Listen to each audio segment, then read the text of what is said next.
คนที่ได้ที่1มีประมาณ 10% สังเกตดูเวลาเขาสับต้องใช้เวลาไม่เกิน10วินาทีเขาชี้หน้าว่าเธอทำอย่างนี้ไม่เจริญหรอกต่อไปเธอต้องไปปิ้งขายแฮมเบอร์เกอร์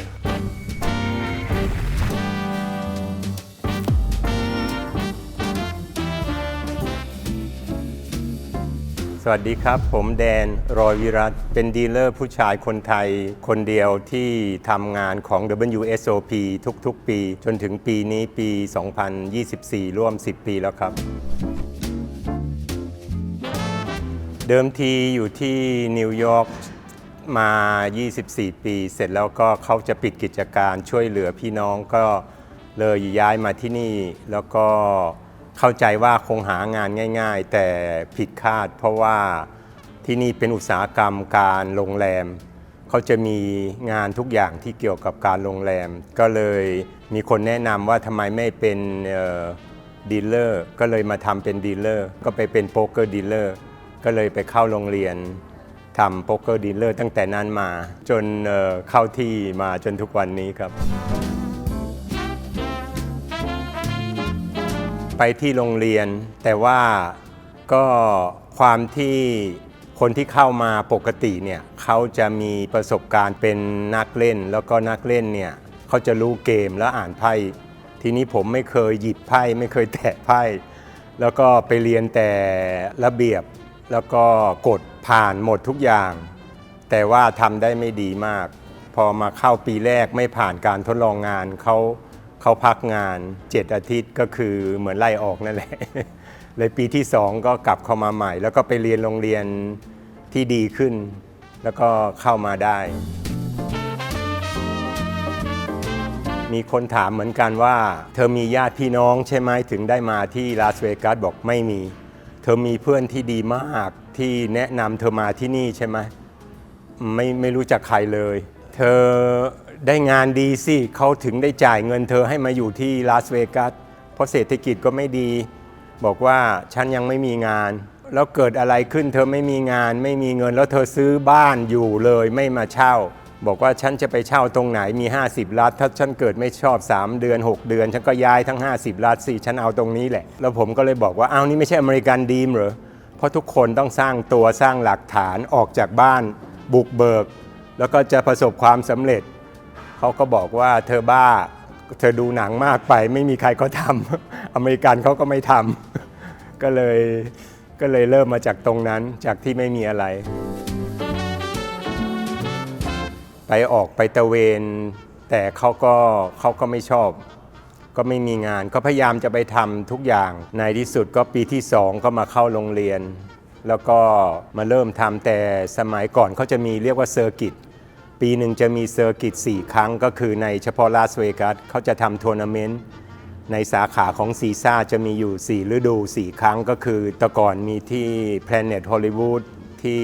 ฟลามิงโกที่แบลลี่สมัยนั้นก็คือฮอตชูสมัยนี้แล้วก็ที่ลีโอซึ่งตอนหลังถูกซื้อแล้วก็เคยทำWSOP มาตั้ง20 กว่าปีมันก็เลิกไป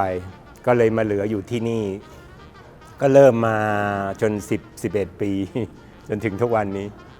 แล้วก็เกษียณแล้วก็เลยพออยู่ได้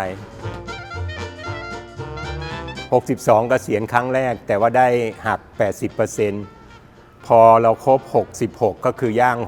67ก็ได้เต็ม 100% แต่ว่าเนื่องจากว่าไม่ได้ทำงานมากทำปีละครั้งภาษีที่จ่ายน้อยเงินฐานก็ลดน้อยลงก็ได้มาพออยู่ได้ไม่มากนักได้มาพอจ่ายพอดีบ้านที่ซื้อเนี่ยเราไม่ต้องเช่าก็ออกค่าอินชัวรันรถอินชัวรันบ้านค่าอาหารค่าเสื้อผ้าทำงานปีละครั้งแล้วก็เงินรีไทร์บวกกันเข้าก็เป็นค่าใช้จ่ายรายเดือนพอดีแล้วก็ปีหนึ่งก็ไปเที่ยวเวเคชั่นเพื่อนเขาจะพาฉุดพาไปเที่ยวเรือหลังจากนี้อาทิตย์หนึ่งก็แค่นั้นคือดีลเลอร์เนี่ยมีมากกว่างานแต่ตอนนี้เนี่ยมีงานมากกว่าดีลเลอร์ผมแล้วตอนนี้ทำเก่งจะไปทำที่ไหนก็ได้ แต่เกษียณแล้วก็ไม่อยากจะกลับไปเริ่ม1 2 3ไปตามเด็กใหม่ก็เลยพอใจอยู่แค่นี้ดีลเลอร์ทั่วไปเขาจ่ายรายวันแล้วก็ได้งานแน่นอนสมมุติพนักงาน100 คนเนี่ยเขาจะรับพนักงานประจำแค่ 25% หรือ 30% แล้วก็จะเป็นพาร์ทไทม์อีกสัก 25-30% ซึ่งได้สวัสดิการน้อยลงแล้วก็ที่เหลือจะเป็นออนคอลประมาณ 3-40% แล้วก็จะเป็นเทมก็คือเวลาที่พวก full time part time กับพวกที่ออนคอลไม่ว่างหรือไปไม่สบายหรืออะไรเขาจะเรียกพวกนี้มาทำคือจะเรียกมาทำชั่ว 2-3 วันฉะนั้นเบเนฟิตทั้งหมดเนี่ยจะไม่ได้อะไรเลยคือเขาไม่เรียกก็แล้วไปก็แงนคอยรอเรียกอยู่แต่ถ้าเก่งจริงแล้วก็ทำดีจริงก็มีสิทธิ์โป๊กเกอร์เป็นงานที่แปลกอย่างหนึ่งมันไม่สามารถพิสูจน์ได้ว่าใครทำดีหรือทำเก่งฉะนั้นเขาต้องเอามาลองงานโดยให้ทำก่อนฉะนั้นบางคนมันเป็นทักษะอย่างหนึ่งที่ไม่ใช่แรงงานโยนไพ่อย่างเดียวแต่เป็นความรู้เป็นทักษะเป็นความเชี่ยวชาญในการทำแล้วก็การติดต่อลูกค้าใช้สารพัดใช้ทั้งสมองทั้งแรงงานฉะนั้นถ้าใครผ่านเนี่ยจะได้เงินเยอะอย่างตอนนี้เนี่ยที่ทำเป็นประจำเขาให้ทำ7 วันก็เพิ่งหยุดเมื่อจะหยุดวันศุกร์นี้ทำมาไม่หยุดเลย6 อาทิตย์เหนื่อยมากบางทีก็ต้องกลับเที่ยงคืนตี 1ก็มีแต่ได้เงินปีหนึ่งสามารถเอามาใช้จ่ายได้เกือบทั้งปี ก็เลยคุ้ม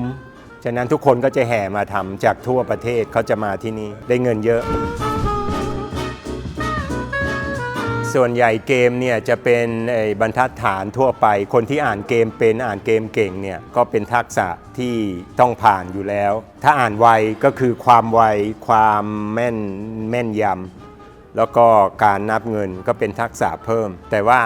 ทักษะที่สูงที่สุดก็คือการสับไพ่แล้วไม่มีใครสามารถสอนได้มันเป็นทักษะเหมือนแข่งมอเตอร์ไซค์ถีบจักรยานแข่งรถใครๆก็ขี่แข่งทำไมเขาได้ที่1ฉะนั้นคนที่ได้ที่1มีประมาณ 10% สังเกตดูเวลาเขาสับต้องใช้เวลาไม่เกิน10 วินาทีแล้วก็ถ้าทำทักษะไม่ดีจะมีปัญหาในระยะ5 ปี10 ปีจะเป็นโรคอะไรนะกระดูกเสื่อมอะไรเงี้ยแล้วก็การโยนไพ่เหมือนกันส่วนใหญ่จะโยนได้ช้าฉะนั้นถ้าสามารถทำได้เร็วเนี่ยเราจะทำให้ได้รอบมากขึ้นถ้าเป็นงานเงินสดที่โรงแรมเนี่ยเราได้เกมมากเราก็ได้ทิปมากขึ้นฉะนั้นคนที่ทำเก่งทำไวจะได้เงินมากขึ้นก็อยู่ได้เป็นทักษะพิเศษที่ต้องสร้างขึ้นมาเอง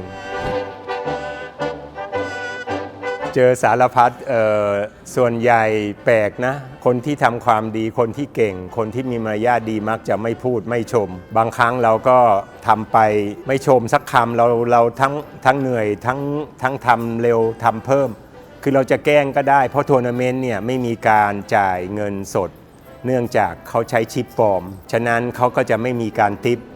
เขาจะหักเงินจากการซื้อตั๋วเข้าเล่นฉะนั้นเราจะทำเช้าชามเย็นชามก็ไม่มีใครว่าอะไรก็ได้เงินเท่ากันแต่นิสัยเราไม่เป็นอย่างนั้นฉะนั้นเราจะทำเร็วแต่มีบางคนที่ไม่ว่าทำยังไงไม่ชอบแล้วก็จะคอมเพลนก็บางทีก็โยนขว้างชิปขว้างเวลาเสียเขาเรียกว่าแบดบีทก็คืออย่างเขาถือไพ่เก่งคู่คิงคู่เอสแล้วคนที่คอเนี่ยได้เงินน้อยกว่าเขาจะใช้เงินมากกว่าไปบีทให้เขาหดไม่กล้าเขาก็มีแค่2แต่ปรากฏว่าพอออกมาได้2อีกตัวก็คือตอง2เขาเอสก็แพ้เขาก็เลยยั่วโมโหแล้วพอเงินเขาหมดไปครึ่งหนึ่งเขาก็เลยความที่มีอารมณ์ก็พุชไปอีกก็ไปเสียอีกคราวนี้ไม่เหลือเขาก็มองหน้าแล้วก็เคยมีพวกทางยุโรปทางอย่างรัสเซียเขาชี้หน้าว่าเธอทำอย่างนี้ไม่เจริญหรอกต่อไปเธอต้องไปปิ้งขายแฮมเบอร์เกอร์ไปเป็นพนักงานชั่วโมงละ8 เหรียญอะไรอย่างเงี้ยคือปรามาสว่าไม่มีทางเจริญคนแบบนี้ก็มีการใส่แว่นนี้ก็เป็นส่วนหนึ่ง ตอนแรกตาแดงแล้วก็มันน่าเกลียดก็เลยใส่แว่นกันไว้จริงๆไม่ใช่ตาแดงมันเป็นเส้นเลือดฝอยแตกนิดนึงต่อมาก็ ลูกค้าที่ทำเขาชอบเขาจำได้ ก็เลยใส่เรื่อยเปื่อยมา แต่ก็พูดตลกว่า protect my eyes for bad beat เขาหัวเราะกันทั้งโต๊ะก็เลยกลายเป็นสัญลักษณ์ปีนี้ก็เขาจำผมได้เยอะตอนนี้เพราะแว่นนี่แหละคนที่จะออดิชั่นก็คือสอบเข้าเนี่ยไม่มีก็เลยให้โรงเรียนทั้งหมดซึ่งส่วนใหญ่ครึ่งหนึ่งเป็นโรงเรียนจีนโรงเรียนจีนเขาก็ถือโอกาสเขาก็เลยส่งพนักงานมาโดยที่เขาไม่ได้คัดเลือกคือเข้าโรงเรียนแล้วก็ส่งเข้ามาแล้วก็ไม่มีจำกัดทีนี้คนที่เข้ามาก็เลยมีทุกรูปทุกวัยทุกชาติทุกภาษาคนจีนนี่มีประมาณมากกว่า 50%เพราะโรงเรียนจีนก็พาพวกเข้ามาแล้วก็มีบางชาติเข้ามามีคนไทยที่รู้จักมีผู้หญิงอีกประมาณ 4-5 คนที่รู้จักปีนี้รับมากถึง 1,700 แล้วก็ภายใน2อาทิตย์นี้ออกไปประมาณ200หรือ300ก็เหลือประมาณ 1,500 แล้วก็ล่นลงไปล่นลงมาผมว่าอยู่สักอย่างมากไม่ถึง 1,200 หรือ 1,000 แล้วก็จะมีพนักงานประจำที่ยังทำวนเวียนกันอยู่ประมาณ300ได้มั้งแล้วพวกนี้ที่เป็นมือที่โฮทัวร์นาเมนต์นี้ไว้เพราะว่าเขามีความชำนาญจะมีเป็นรอบอันนี้รอบ11 โมงรอบ11 โมงจะใช้สีแดงรอบเที่ยงจะใช้สีขาวอันนี้รอบบ่าย 4 โมงจะเป็นสีน้ำเงินผมเป็นคนไทยไม่เคยลืมชาติวันนี้ขอใส่แดงขาวน้ำเงินอันนี้ยังเป็นคนไทย 100% ครับคิดถึงอยู่เสมอปกติเนี่ยเขาจะให้ไม่เกิน8 ชั่วโมงพอหลังจาก8 ชั่วโมงเขาจะถือเป็นโอเวอร์ไทม์ทีนี้โอเวอร์ไทม์เขาจะให้เท่าครึ่งทีนี้รอบกลางคืนเนี่ยมีข้อเสียอย่างถ้าเราอยู่กลางคืนเนี่ยเราต้องอยู่ไปถึงตี 1 ตี 2เพื่อจะแบ็คเขาเรียกแบ็คก็คือแบ็คชิปแล้วก็ทำรายละเอียดแล้วก็กลับบ้านซึ่งไม่ชอบเพราะว่ามันดึกเกินไปก็เลยทำช่วงเช้ามีงานบางอย่างเขาเรียกว่าชิปรันเนอร์ก็คือเขาจะคัดคนที่จากภาษาก็ชิปรันก็คือคอยวิ่งเอาคนที่ได้ตั๋วรางวัลในเข้ารอบไปลงทะเบียนแล้วก็ไปขึ้นเงินฉะนั้นพอเขาประกาศใครเราก็ต้องพาเขาจากโต๊ะพาไปเข้าแถวแล้วก็ไปลงทะเบียนอันนี้ชิปรันเนอร์ทำโดยที่ไม่มีหยุดก็ได้เงินเยอะเหมือนกันแล้วก็บางคนที่เก่งเขาจะคัดไปเป็นผู้ช่วยฟลอร์ก็คือคอยเดินโต๊ะแต่งานส่วนใหญ่เนี่ยก็ไม่พอเพราะว่าเวลาที่เขาcolor up ก็คือเอาชิปน้อยออกเอาชิปใหญ่แทนเพื่อจะได้นับง่ายแล้วก็เร็วขึ้นก็ต้องไปช่วยงานไปแครี่ไปอะไรทุกปีเขาก็จะให้พนักงานดีเด่นประจำวันเขาให้บัตรมาแล้วในประจำอาทิตย์เขาก็จะคัดเลือก3 คนว่าใครดีเด่นประจำอาทิตย์แล้วก็ใน7 อาทิตย์นี้จะคัด1 คนเป็นพนักงานดีเด่นประจำปีก็คือสรุปแล้วไม่ขาดไม่สายไม่เลทไม่เคยขอลาก่อนทำงานเต็มส่วนใหญ่อันนี้อันดับ1แต่ผมได้อาทิตย์หนึ่งก็แฮปปี้ ผมมี3 ชื่อปกติแดนเนี่ยเขาเรียกแดนเดอะแมนเพราะคนชื่อแดนมักทำอะไรมีความชำนาญสารพัดเวลาที่จะเขียนเขาเรียกดาวคาร์ดก็คือตารางลงว่าเราทำโต๊ะไหนเวลาเท่าไหร่ทีนี้ในกล่องเปล่าของไพ่เนี่ยมันวางระเกะระกะเขาเลยต้องใช้ยางเนี่ยรัดเพื่อให้มันอยู่ในที่เดียวกันจะได้เซ็นแล้วทุกคนเนี่ยเวลาไปนั่งโต๊ะบางทีไม่มีผมก็เลยไปขอยางมาเขาเลยเรียกว่าแดน The Rubber Man 1 for 50 3 for $1 เอาแจกเขาแล้วก็จะมีปากกาเพราะบางคนเนี่ยลูกค้าแอบเอาปากกาไปแล้วเซ็นชื่อไม่ได้ผมก็เอาปากกาให้เขาเวลาที่แจกไพ่สิ่งที่สำคัญที่สุดก็คือจะต้องมี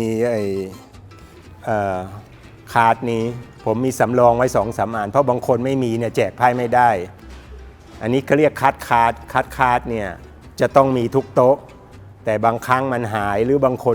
แอบเอาไปผมก็สำรองไว้ให้มีเมื่ออาทิตย์ที่แล้วมีคนหนึ่งเล็บฉีก บอกฉันจะทำยังไงฉันเล็บฉีกแจกไม่ได้บอกรอเดี๋ยว ผมก็เอากรรไกรตัดเล็บ ให้เขาแล้วบางคนไปถูกมุมเลือดไหลผมก็มีไอ้แบนเอดให้เขาก็ไปโรงเรียนดีๆแล้วก็พยายามฝึกทักษะแล้วก็พยายามหาคนเก่งให้ได้ผมยินดีช่วยถ้ามาที่ Facebook ผมแดนรอยวิรัตแล้วก็เมสเสจมาผมจะช่วยแนะนำให้แต่ประการทั้งปวงต้องมีความอดทนสูงมีทักษะและเป็นงานแรงงานที่หนักถ้าไม่แน่จริงก็หางานอย่างอื่นจะดีกว่าแล้วก็ได้เงินอาจจะน้อยกว่ามันอยู่ที่ทักษะของคนถ้าชอบทางนี้จริงผมสนับสนุนแต่จะมาทำเล่นๆแล้วก็อย่ามาดีกว่าไม่คุ้มผมสนับสนุน 100% ให้มีการทำทัวร์นาเมนต์ที่ประเทศไทยให้เมืองไทยเป็นที่รู้จักเป็นซอฟต์พาวเวอร์ที่ดีเงินมหาศาลแล้วก็ช่วยคนช่วยพนักงานช่วยเยอะมากเลยเพราะต้องใช้คนเป็นพันๆคนยินดีช่วยถ้าทำได้ผมจะไปช่วยตอนนี้ถูกส่งเสริมให้เป็นการสปอร์ตชนิดหนึ่งเป็นสปอร์ตที่เหมือนการเล่นเชสที่ใช้สมองเพราะนี่ต้องใช้สมองและทักษะแล้วก็เวลาที่ทัวร์นาเมนต์เนี่ยเขาไม่ได้ใช้เงินเขาใช้ชิปซึ่งเป็นชิปปลอมแล้วให้รางวัลการกีฬาทุกอย่างให้เงินแต่ทัวร์นาเมนต์เนี่ยไม่ได้เอาเงินสดมาแลกกันไปแลกกันมาไม่ถือเป็นการพนันเป็นการประลองสมองโดยใช้ไพ่ทั่วโลกเขายอมรับว่าเป็นสปอร์ตชนิดหนึ่งโป๊กเกอร์ของ WSOP อันดับหนึ่งครับผมแดนรอยวิรัตเป็นดีลเลอร์ผู้ชายคนไทยคนเดียวที่ทำงานของ WSOP ทุกๆปีจนถึงปีนี้ปี 2024 ร่วม 10 ปีแล้วครับ